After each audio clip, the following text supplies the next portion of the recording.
자본금과 자본은 다릅니다. 무채업 경영을 한다고 해서 부채가 없다? 아니에요. 부채가 있어요. 제대로 된 자본이 나온다. 쉽게 설명을 좀 드릴 수가 있어요. 네, 안녕하세요. 주식러닝맨 김서영입니다. 저희 지난 시간에 이어서 이번 시간에도 재무제표 살펴보도록 할 텐데요. 저번 시간에는 뼈대를 다졌다면 오늘부터는 살을 조금씩 붙여보려고 합니다. 최양주 소장님 안녕하세요. 안녕하십니까? 네, 저희 지난 시간에 이어서 이번에도 재무제표 살펴보기로 했잖아요. 예, 지난번에 저희가 이제 뼈대를 설명을 드렸기 네. 때문에 이 방송을 처음 보시는 분들은 지난해를 꼭 보셔야 됩니다. 꼭 보셔야 됩니다. 네, 지난해 거를 한번 여러분들이 꼭 보시고 네. 이번 것들을 이제 보시면 앞으로 총 여러분들은 4회에 걸쳐서 재무제표가 완성이 되는 건데 오늘은 재무상태표, 재무상태표 뼈대를 붙여드릴게요. 지난 시간에도 말씀드렸다시피 손익계산서의 뼈대를 먼저 붙이지 않겠느냐 네. 이렇게 생각하시는 분들이 있습니다만 네. 우리가 지난번에 설명을 드렸다시피 돈을 모으고 네. 투자하는 과정에 있어서 재무상태표가 더 먼저 설명을 드려야 되는 부분들이기 때문에 네. 재무상태표를 오늘 설명을 드리도록 하겠습니다. 네, 근데 저희 저번 시간에 네. 이렇게 뼈대를 다질 때 정말 한 5분, 10분밖에 안 걸렸어요. 네, 그렇죠. 그래서 네. 이제 뼈대니까 오늘은 좀 살을 저처럼 김세영 아나운서처럼 뼈대에다가 제 살을 좀 나눠서 오늘은 네. 이제 나갈 때 제가 좀 홀감을 해주고 네. 김세영 아나운서가 이제 지식으로 지식으로. 네. 이제 이렇게 살이 살을 좀 붙어서. 찌우는 네. 그런 시간이 되도록 하겠습니다. 네, 그럼 지금부터 한번 살펴보도록 하겠습니다. 자, 재무상태표 여러분들이 지금 보고 계신데 머리가 아프죠? 머리가 아픈데 그래도 네. 이제 설명을 드리면 쉽게 설명을 좀 드릴 수가 있어요. 재무상태표 여러분들이 화면 상태에서 오른쪽 아래를 먼저 봐주시기 바랍니다. 오른쪽 아래. 네. 예, 오른쪽 아래를 보면 자본이라고 나와 있습니다. 자본. 자본금과 자본은 다릅니다. 네. 여러분들이 회계에 있어서 용어를 정확히 아시는 것도 중요해요. 자본금과 자본이 같다라고 생각하시는 분들이 있는데 자본은 포괄적인 개념이고요. 자본금은 주주들이 낸 돈들의 합입니다. 그러니까 자본금은 어떻게 되냐면 삼성전자 같은 경우 액면가가 5,000원이다라고 네. 해서 100주를 발행했다. 네. 5,000원 곱하기 100주는 50만 원이죠. 네. 그게 자본금이 되고요. 아하. 자본에는 그 이외에 자본잉여금, 이익잉여금이 있어요. 자본잉여금, 이익잉여금 어떤 차이가 있죠? 우리가 이제 손익계산서 상에서 당기순이익이 발생하면 네. 결국 우리가 매출을 일으켜서 비용을 빼고 당기순이익이 발생하면 이게 내 돈이 불어난 거잖아요. 네. 내가 열심히 커피를 팔아서 불어난 거기 때문에 네. 이게 이익잉여금으로 들어옵니다. 네. 고스란히. 그러니까 이번 분기에 100억의 당기순이익이 발생했다 그러면 이번 분기에 이익잉여금이 100억이 늘어나는 거죠. 네. 그러니까 이익잉여금은 그동안에 당기순이익이 차곡차곡 쌓여 있는 것이다. 그렇게 말씀을 드릴 수가 있겠고 자본잉여금 같은 경우 여러분들 최근에 기업들이 공개를 할 때 예를 들어서 2만 원에 공개를 했다. 네. 뭐 5만 원에 공개를 했다 그러면 액면가는 5천 원 똑같아요. 네. 그러면 2만 원에 공개를 하면 15,000원의 추가적인 이익이 나오죠. 네. 그러면 이걸 자본잉여금이라고 해요. 다시 설명을 드리면 2만 원의 기업을 공개하면 자본금은 5,000원, 5,000원. 자본잉여금은 15,000원. 네. 그리고 이 기업이 열심히 커피를 팔아서 1,000만 원의 이익이 생겼다? 그러면 이익잉여금은 1,000만 원. 그게 다 합친 게 내 돈이다. 해서 자본이 되는 거예요. 자본이 훨씬 더 큰 개념이네요. 자본이 훨씬 더 큰 개념이다라는 개념이고 그 다음에 이제 부채를 보면 부채는 네. 이제 다양한 부채가 있죠. 은행 부채도 있고 네. 뭐 여러 가지 부채들도 있고 심지어 종업원들에게 빚지는 부채도 있어요. 아하. 우리가 이제 퇴직을 감안해서 모든 기업들이 종업원들이 일시에 퇴직하면 퇴직금을 줄 수가 없잖아요. 네. 그걸 이제 모아내는 게 퇴직급여 충당금이다라고 해서 종업원들에게도 부채를 짓는 한 품목이 있어요. 네. 근데 부채를 볼 때는 우리가 이런 식으로 보셔야 돼요. 부채를 볼 때는 유동성에 따라서 봐야 된다.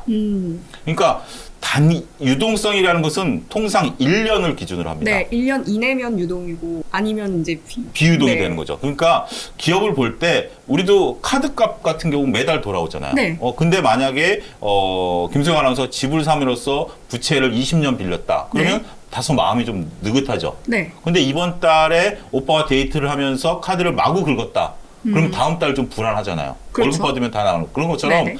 유동 부채가 많은 게 좋을까요? 비유동 부채가 많은 게 좋을까요?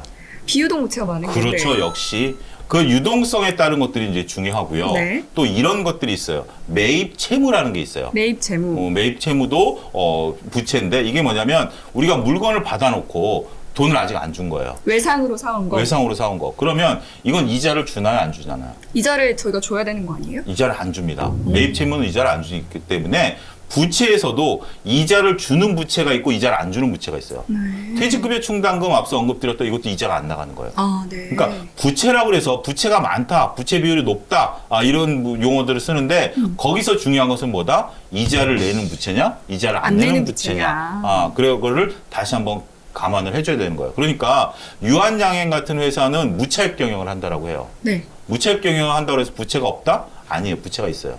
매입 채무라든지 퇴직급여 충당금이라는 부채 항목은 있어요. 근데 무차입 경영을 한다라는 것은 유이자 부채, 그러니까 이자를 내는 부채가 없다. 이렇게 표현을 드리는 게 정확한 표현이다. 그럼 기업 입장에서 이자를 내는 부채가 없으면 없을수록 좋은 거네요? 어이구, 예, 역시 똑똑하시네요. 이자를 안 내면 네. 물건을 들여와서 파는데 내가 나중에 팔고서 돈을 주면 되니까 그동안에 나의 기업은 유동성이 네.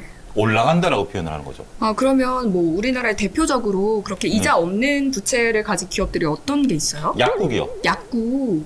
약국을 차리면 네. 제약사들이 다 약을 깔아줍니다. 심지어 6개월에서 1년 있다가 돈을 갚아요. 이자 없이. 없이. 네. 그러면 제약회사 입장에서 보면 이게 비용 부담일까요? 아닐까요? 아닐까요? 비용 부담이죠. 네. 어마어마한 비용 부담이 되는 거죠. 그쵸. 자기네들 이자도 안 받고 빌려주는 거니까. 빌려주는 거니까. 그런 부분들이 된다라는 부분들 좀 쉽게 설명을 드릴 수가 있겠고. 자, 자본과 부채에 대한 사를 붙였어요. 네, 쉽네요. 자본과 부채에 대한 사를 붙였고, 네. 자산 항목으로 오면 이 자산 항목의 근간은 뭐죠? 자본과 부채죠. 네. 자본과 부채를 가지고 자산을 했어요. 따라서 자산 이꼬르 자본과 부채의 합입니다. 그러니까 요게 예를 들어서 이렇게 보는 거죠. 자본이 늘어났다. 이 회사의 순이익이 늘어났다라고 하면 자본이 커진 거죠. 네. 그러면 이 커진 순이익을 가지고 부채를 축소시켰을 수도 있고 네. 아니면 자산이 늘어날 수도 있다는 네. 겁니다. 그런 항목으로 여러분들이 자산은 부채와 자본의 합이다라는 개념을 갖고 계시면 어떤 한 항목이 늘어나면 상대적으로 다른 항목들이 움직인다. 이런 개념까지도 포괄하실 수가 있어요. 네. 자, 자산으로 오면 자산도 역시 마찬가지예요. 유동성으로 나눕니다. 우리나라 그 KIFRS에 따르면 이렇게 유동성으로 구성한다라는 항목은 없어요. 네. 그게 그 전에 K갑, 그러니까 개별 재무제표 시절에는 그런 것들 규칙이 있었는데 이 규칙이 사라졌어요. 왜냐하면 KIFRS 이 국제회계 기준은 자율성을 중시하거든요. 네. 따라서 니네가 유동성이든 비유동성이든 원하는 대로 작성해라 라고 바뀌었기 때문에 네. 하지만 아직까지는 관행적으로 유동성 순으로 이런 것들을 이제 만들어내고 있으니까 네. 여러분들이 그렇게 보시면 되고 유동자산이라고 하면 네. 1년 이내에 현금화할 수 있는 자산. 그 주식을 산 사람이? 아니죠. 기업 입장에서. 네. 기업 입장에서 보면 1년 이내에 현금화할 수 있는 거. 예를 들면 예금, 네. 채권, 네. 주식, 네. 그다음에 뭐 재고 자산 이런 거 갖다가 시장에서 팔면 네. 어쨌든 현금화할 수 있는 거잖아요. 네. 그런 부분들이 되고 비유동 자산, 네. 자동차, 건물, 기계 이런 것들이 이제 비유동 자산이다 이렇게 네. 구분할 수 있어요. 제가 그렇게 유동 자산하고 땡땡하고 쭈르륵 뭐 1년 이내 회수 가능한 자산하고 공부를 해왔는데 네.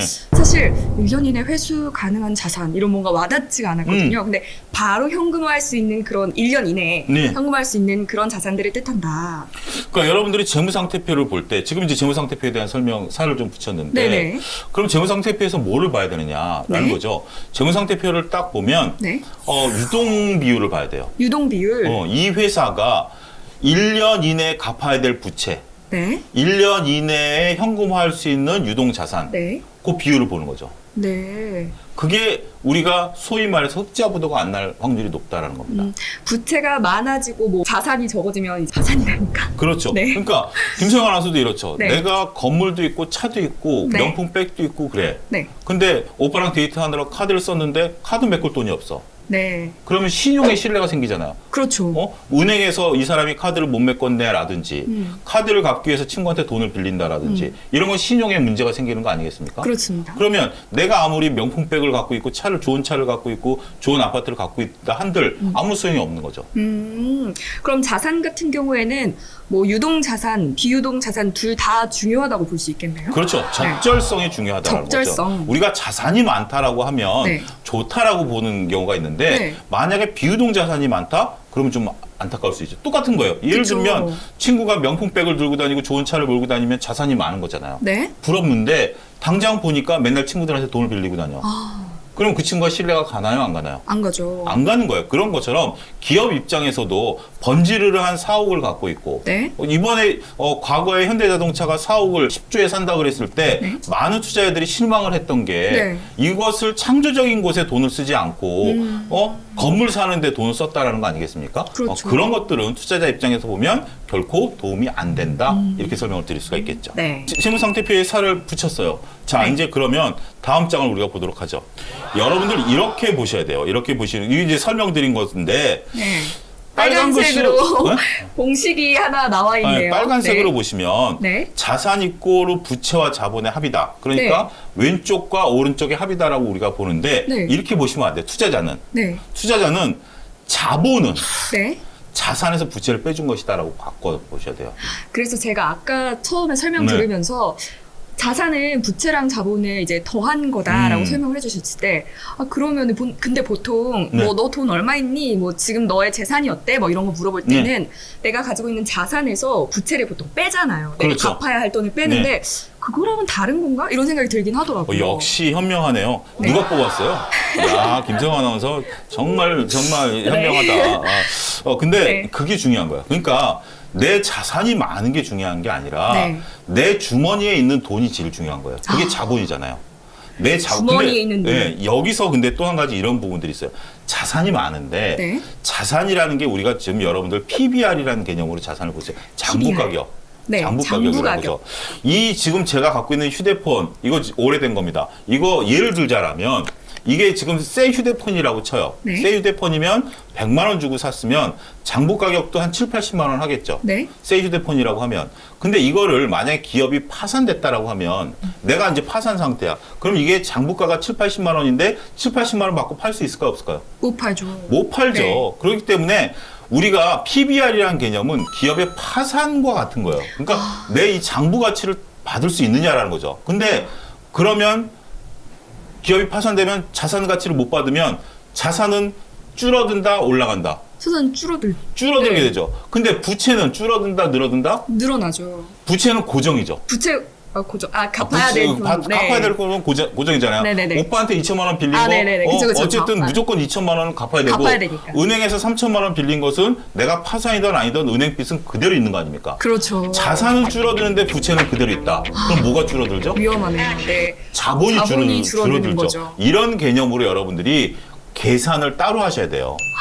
그러다 보면 이 기업이 그러니까 예를 들면 의류회사 같은 경우 재고자산 믿을 수 있나요?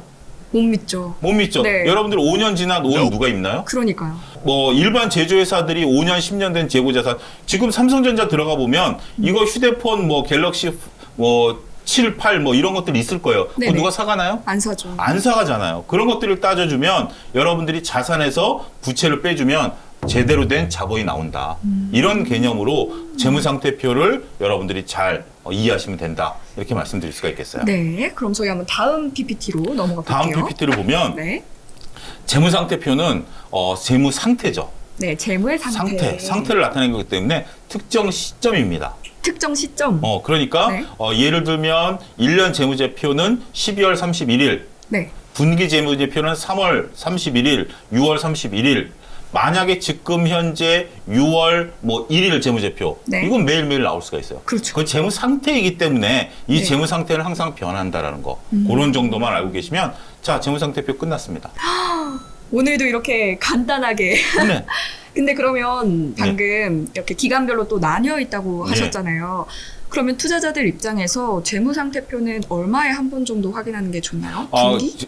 여러분들이 보는 건 이제 분기당 재무제표를 공시하도록 돼 있다라는 것들이죠. 네. 공시라는 것은 이제 공개적으로 나온다는 건데 네. 여러분들이 투자하고 있는 기업들의 재무제표가 나올 때마다 네. 이런 것들을 확인해야 되는 건 필수죠. 여러분들이 많은 종목, 뭐 10종목 이상 하시는 분들도 계시겠고, 뭐 서너 종목 하시는 분들도 있고, 한두 종목 하시는 분들도 있는데, 10종목이라고 해서 여러분들이 갖고 있는 것들에 게을러서는 안 됩니다. 네. 그런 것들이라도 여러분들이 잘 분기 보고서 나오고, 그 다음에 연간 보고서가 나올 때는 네. 그런 것들을 꼭 살피셔야 된다는 점을 거듭 강조드리도록 하겠습니다. 네, 오늘 이렇게 수업을 또 들어보니까 예. 저희는 보통 주식을 살 때, 뭐 이거 잘 나간대, 이거 안정적이래, 이런 것만 듣고 사잖아요. 근데 그게 아니라 꼼꼼하게 재무제표, 재무상태표 확인하면서 또 주식을 사야 될 것 같습니다. 그렇습니다. 네, 이렇게 오늘 저희 재무제표 두 번째 강의 마무리해보도록 할게요. 다음 시간에는 또 어떤 내용을 알려주실 예정이죠? 이제 손익계산서하고 현금흐름표를 또 말씀을 드릴 거고요. 그게 끝나고 나면 어떤 한 기업을 어떻게 우리가 구체적으로 분석해야 되는지까지도 해서 우리가 말씀을 드리도록 하겠습니다. 네, 그럼 저희 재무제표 끝나면 이제 기업 분석에 들어가나요? 그렇죠. 이제 김성현 아나운서가 네. 이제 시험을 치르셔야죠. 그러니까 시험을 어떻게 잘 치느냐에 따라서 여러분들에게 김성현 아나운서의 적나라한 모습을 보여드리도록 하겠습니다. 더 친근해지자고요. 네. 네, 오늘 좋은 말씀 감사합니다, 소장님. 다음 주에 뵙겠습니다. 네, 감사합니다.